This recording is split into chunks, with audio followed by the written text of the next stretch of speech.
3:50 ഇവിടെ Gokarna road railway സ്റ്റേഷനിൽ എത്തേണ്ട ട്രെയിന് എത്തുക 5:10 അപ്പോൾ അത്യാവശ്യം ഒരു മണിക്കൂറിലധികം ലേറ്റാണ് വണ്ടി. ഇപ്പോൾ സമയം 3:10 ആയതേ ഉള്ളൂ കേട്ടോ. ഫോൺ ചാർജ് ചെയ്യണം നേരത്തെ കരുതുന്നുണ്ട്, പക്ഷേ ഇതുവരെ ഫോൺ ചാർജ് ചെയ്തിട്ടില്ല, ഒരു കുന്തവുമില്ല. കുംട്ട റെയിൽവേ സ്റ്റേഷൻ്റെ ആ ഒരു ഉള്ളിൽ കാണിക്കലൊക്കെ അതൊക്കെ ഫ്ലോപ്പായി. പിന്നെ നമുക്കിതാ ഇവിടെ ഗോകർണ റോഡ് റെയിൽവേ സ്റ്റേഷൻ്റെ ഉള്ളിൽ കാണാമല്ലോ. ഇവിടെ പോകുന്ന വഴിയൊക്കെ അടിപൊളിയായിട്ടോ. ഇന്ന് അമ്പലം ആശ്രമമാണ് പോകുന്നത് കേട്ടോ. വലിയൊരു ആശ്രമമുണ്ട് ഇവിടെ.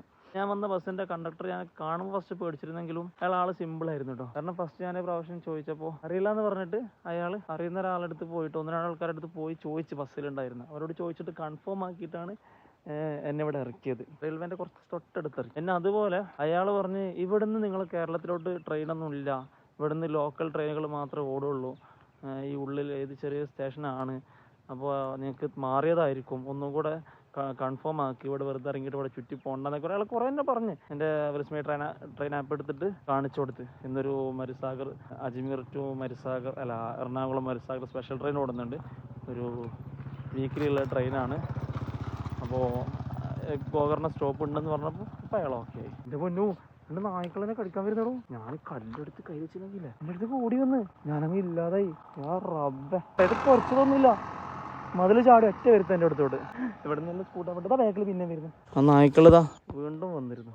അപ്പോൾ ഞാനിങ്ങനെ കല്ലിങ്ങനെ എടുത്ത് എറിയാനാക്കിയപ്പോൾ അവരങ്ങോട്ട് ഓടി. റെയിൽവേ സ്റ്റേഷൻ ഇങ്ങനെ കാണാനായും തോന്നുന്നു. അവിടെ മറ്റേ ഇത് കാണുന്നുണ്ട്. സത്യം പറഞ്ഞാൽ എനിക്ക് ഫീൽ ആവുന്നതില്ലേ, ഈ തമിഴ്നാട്ടിലൊക്കെ ഉണ്ടായിരുന്ന സമയത്ത് അവിടെ കുറച്ച് ഉള്ളേരികളിൽ റെയിൽവേ സ്റ്റേഷനൊക്കെ ഉണ്ടായിരുന്നു. ഇതേപോലെ ഒറ്റപ്പെട്ടിട്ട് കുറെ കാടിനുള്ളിലായിട്ട്, അതുപോലെ കറക്റ്റ് അതേപോലത്തെ ഒരു ഫീലാണ് ഇപ്പോൾ കിട്ടുന്നത്. സമയം 3:15 നല്ല പൊരി വെയിലുണ്ട്. ഇപ്പോൾ റെയിൽവേ ക്വാർട്ടേഴ്സ് എന്തെങ്കിലുമൊക്കെ ആയിരിക്കും. ഫുള്ള് ഒഴിഞ്ഞ പറമ്പുകളാണ് ഇവിടെയൊക്കെ ഉള്ളത്. ഏകദേശം 10-15 മിനിറ്റ് 1-1.25 കിലോമീറ്റർ നടന്ന് അവസാനം റെയിൽവേ സ്റ്റേഷൻ്റെ ഫ്രണ്ടിൽ എത്തിയിട്ടുണ്ട്. അവിടെ ഇങ്ങനെ കാണുന്നുണ്ട്, നമുക്കവിടെ പോയി നോക്കാം ഈ റെയിൽവേ സ്റ്റേഷൻ എങ്ങനെയുണ്ട് എന്തൊക്കെയാണെന്നുള്ളത്. ഫൈനൽ ഇതാ ഗോകർണ റോഡ് റെയിൽവേ സ്റ്റേഷൻ്റെ ഫ്രണ്ടിലെത്തി. ഇവിടെ കുറച്ച് ബൈക്കുകൾ നിർത്തിയിട്ടുണ്ട്, പാർക്കിംഗ് ഉണ്ട്, 2 റിക്ഷകളുണ്ട്, ഒരു 3-4 ടാക്സികളുണ്ട്. ഗോകർണ റെയിൽവേ സ്റ്റേഷൻ കുംട്ടയൊക്കെ വെച്ച് നോക്കുമ്പോൾ ഇത് എത്രയോ ബെറ്ററാണ്. കുംട്ട എന്തോ ഒരു പെട്ടിക്കൂട് പോലെ, നമ്മുടെ നാട്ടിലെ കളനാടൊക്കെ ഇല്ലേ, അങ്ങനെ തന്നെ പറയേണ്ടി വരും. ഇത് പിന്നെ പുറത്തുനിന്ന് കാണാൻ ഇങ്ങനെയൊക്കെ ഉണ്ട്.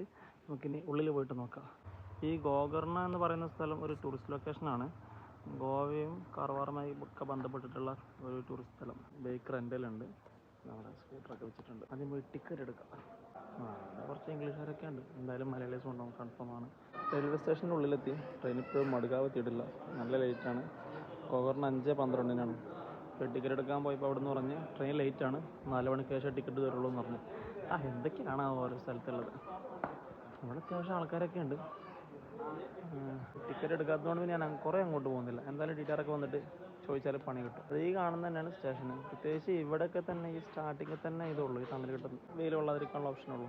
ഇവിടെ കഴിഞ്ഞു പിന്നെ അങ്ങോട്ടൊന്നുമില്ല. അങ്ങോട്ടൊക്കെ ചെറിയൊരു ഏരിയ, ഒരു ബസ് ഷെഡ് പോലെ ഒരു സ്ഥലത്തും കൂടെ ഉണ്ട്. ഇവിടെ ഒന്നുണ്ട്, കഴിഞ്ഞു. അപ്പുറത്തൊന്നും പ്ലാറ്റ്ഫോമേ ഇല്ല, വൺ സൈഡ് മാത്രമേ പ്ലാറ്റ്ഫോം ഉള്ളൂ. എനിക്ക് തോന്നുന്നത് ചിലപ്പോൾ ഇത് പാസിങ്ങിന് വേണ്ടി മാത്രം ഉപയോഗിക്കുന്നതായിരിക്കും. പ്ലാറ്റ്ഫോം നമ്പർ 2 എന്നൊക്കെ ഉണ്ട്. അവിടുത്തെ എങ്ങനെ ട്രെയിൻ കയറും? Platform number 1, platform number 2. ഇവിടെ ഷോപ്പുണ്ട്, അവിടെ നിന്ന് വാങ്ങി കുടിക്കുക. ടിക്കറ്റ് എടുക്കാനുള്ള വെയിറ്റിങ്ങിലാണ്. ഏതായാലും വട്ടത്തിലും നീളത്തിലും ത്രികോണത്തിലും ചതുർഭുജത്തിലൊക്കെ ഡാഷ് ആയിട്ടുണ്ട്. കാരണം ഇവിടെയൊക്കെ ഈ നോർമൽ ചാർജറേ ഉള്ളൂ, അല്ലാതെ 3 പിന്നില്ല. ഞാനാണെങ്കിൽ ഇന്റർനാഷണൽ പ്ലഗ് ഇല്ല. ഞാനാണെങ്കിൽ 3 പിൻ എടുക്കാൻ മറന്നു പോയിട്ടുണ്ട്. ഈ ഫോണ് ഇന്നലെ ചാർജ് ചെയ്തതാണ്. ഇതിപ്പോൾ ഓഫ് ആവാനായിട്ടുണ്ട്. 3:50 ട്രെയിന് അവസാനം 5:27 ആകുമ്പോൾ വന്നുകൊണ്ടിരിക്കുന്നു. അജ്മീർ എറണാകുളം മരുസാഗർ എക്സ്പ്രസ്. അത് വേറൊരു കാര്യമുണ്ട്, ഇതിലെത്തുന്ന ടൈം 9:19 കാസർഗോഡ് കാണിക്കുന്നുണ്ടെങ്കിലും ഇവിടെ 2 മണിക്കൂറിലധികം ലേറ്റ് ആയിട്ടുണ്ടെങ്കിലും ഇവിടെ ഏകദേശം ഒരു 1/4 മണിക്കൂർ 20 മിനിറ്റിനുള്ളിൽ എത്തിക്കുന്ന കാണിക്കുന്നുണ്ട്. സെൻട്രലിൽ കുറേ ആൾക്കാരുണ്ട്, അവിടെ നിന്നിട്ടുണ്ട്. അപ്പോൾ നോക്കുമ്പോൾ ഈ ശബരിമലക്ക് പോകുന്ന ആൾക്കാരാണ് കുറേ ഉള്ളത്. ഇവിടെ 1-2 ഇവിടെ ജനറലുള്ളത്. സീറ്റ് ഉണ്ടെങ്കിൽ രക്ഷപ്പെട്ടു. കാല് കുത്താൻ പറ്റാത്ത സ്ഥലമൊന്നുമില്ല, അത്യാവശ്യം ഇരിക്കാനുള്ള സീറ്റൊക്കെ ഉണ്ട്, മതി, സമാധാനം. എവിടെയെങ്കിലൊക്കെ ഇരുന്നിട്ടങ്ങ് യാത്ര ചെയ്യാം. എവിടെയാണോ സീറ്റുള്ളത് അവിടെ കയറാം. ജനറലിൻ്റെ എൻ്റെ നിന്ന് തുടങ്ങാം നടക്കാൻ. സീറ്റുള്ള അവിടുത്തെ കയറി കുത്തിരിക്കാം. നോർമൽ സീറ്റ് ഇട്ട് ഇവിടെ കയറി ഇരിക്കട്ടെ. ഇന്നലെ മുഴുവൻ ഉറങ്ങിയിട്ടില്ല, മുഴുവൻ ഉറപ്പിച്ചുള്ള യാത്രയായിരുന്നു. ഇന്ന് കയറി ഇറങ്ങാനുള്ള സ്ഥലം തോന്നി. മംഗലാപുരത്ത് നിന്ന് കാസർഗോഡ് 4 സ്റ്റോപ്പുണ്ട്. നോക്കാം എന്തൊക്കെയാവും, തിരിക്കേണ്ടി വരുമോ കടന്നു പോകാൻ പറ്റുമോന്നൊന്നും അറിയില്ല, കാത്തിരുന്ന് കാണാം. ഇവിടെയും കുടുങ്ങി, ഇവിടെയും നോർമൽ പിൻ തന്നെയാണ് ഉള്ളത്.